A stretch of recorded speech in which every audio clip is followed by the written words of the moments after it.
Hi hello నమస్తే welcome back to our channel. నేను మీ food అబ్బాయి శ్యామలాని. ఇవాళ రెసిపీ వచ్చేసి న్యూ రెసిపీ ఇన్స్టెంట్గా ఈవినింగ్ స్నాక్స్ అండి. పిల్లలకి జొన్న పిండితోని మ్యాగీ చాలా ఇన్స్టెంట్గా చేయొచ్చు. దీనికైతే ముందుకైతే జొన్న పిండిని తీసేసుకొని దానిలో కొద్దిగా సాల్ట్ వేసుకొని హాట్ వాటర్లో కలిపేసుకొని ఇడ్లీ పాత్రలో స్టీమ్ పెట్టేసుకోవాలి. నెక్స్ట్ వచ్చేసి ఇంకో కడాయి తీసేసుకొని ఆ కడాయిలో పచ్చిమిర్చి, వెల్లుల్లి, ఆనియన్స్ వేసేసి పొడుగా చిలుకలుగా కట్ చేసుకోవాలి. ఆనియన్స్ మనం హై ఫ్లేమ్లో పెట్టుకొని రోస్ట్ చేసుకోవాలి.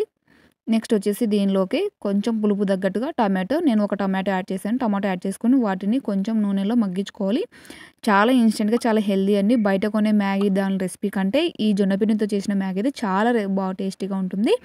నెక్స్ట్ వచ్చేసి టమాటా మగ్గడానికి కోసం పసుపు, ఉప్పు, కొద్దిగా స్పైసీ దగ్గర కారం, ఆల్రెడీ స్పైసీ తగ్గట్టుగా కారం వేసేసాము, చూసి యాడ్ చేసుకుంటే సరిపోతుంది. మనకి ఈ ఫ్రై అయ్యే లోపల మనకి ఇన్స్టెంట్గా కూడా లోపల వచ్చేసి ఇడ్లీ పాత్రలో మ్యాగీ కూడా రెడీ అవుతుంది. చాలా ఫాస్ట్గా అయిపోతుంది. Quick recipe. ఈవినింగ్ స్నాక్స్కి అయితే పిల్లలకి టమ్మీ ఫుల్గా చేయొచ్చు. చాలా బాగా నచ్చుతుంది. డెఫినెట్గా ట్రై చేయండి. వీడియో నచ్చితే తప్పకుండా లైక్ చేయండి. అలాగే ట్రై చేసి మీకు రుచిలాగా ఉందో తప్పకుండా ఫీడ్బ్యాక్ కామెంట్ చేయండి. మరిన్ని టేస్టీస్ అండ్ వెరైటీస్ రెసిపీస్ కోసం ఫుడ్ అబ్బాయి శ్యామలాని సబ్స్క్రైబ్ చేసుకోండి. Please subscribe.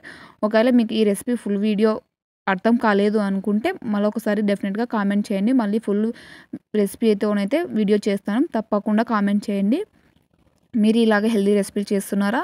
అలాగే మీకు జొన్న రొట్టె రాలేదు అని బాధపడకుండా ఇలాంటి రెసిపీస్ అయితే మన ఛానల్ అయితే కొత్త రెసిపీస్ అయితే ట్రై చేస్తాను. డెఫినెట్గా వాచ్ చేయండి. అలాగే ప్లీజ్ సబ్స్క్రైబ్ చేసుకోండి. ఇంతేనండి. జొన్న రొట్టె రాని వాళ్ళు కూడా మన ఛానల్లో వీడియోస్ ఉన్నాయి. తప్పకుండా వాచ్ చేయండి. అలాగే లింక్ కింద ఇస్తాను, చెక్ చేయండి. అలాగే వచ్చేసి వీడియో చూసాక జొన్న పిండితోని మ్యాగీ అనొచ్చు, కానీ డెఫినెట్గా ట్రై చేయండి. చాలా టేస్టీగా ఉంటుంది. అలాగే మీరు ట్రై చేశాక మీకు రుచి ఎలా ఉందో తప్పకుండా ఫీడ్బ్యాక్ కామెంట్ చేయండి. మరొక మంచి రెసిపీతో మళ్ళీ మీ ముందుంటాను. మీ ఫుడ్ అబ్బాయి శ్యామలాని. Thank you for watching video. Bye bye.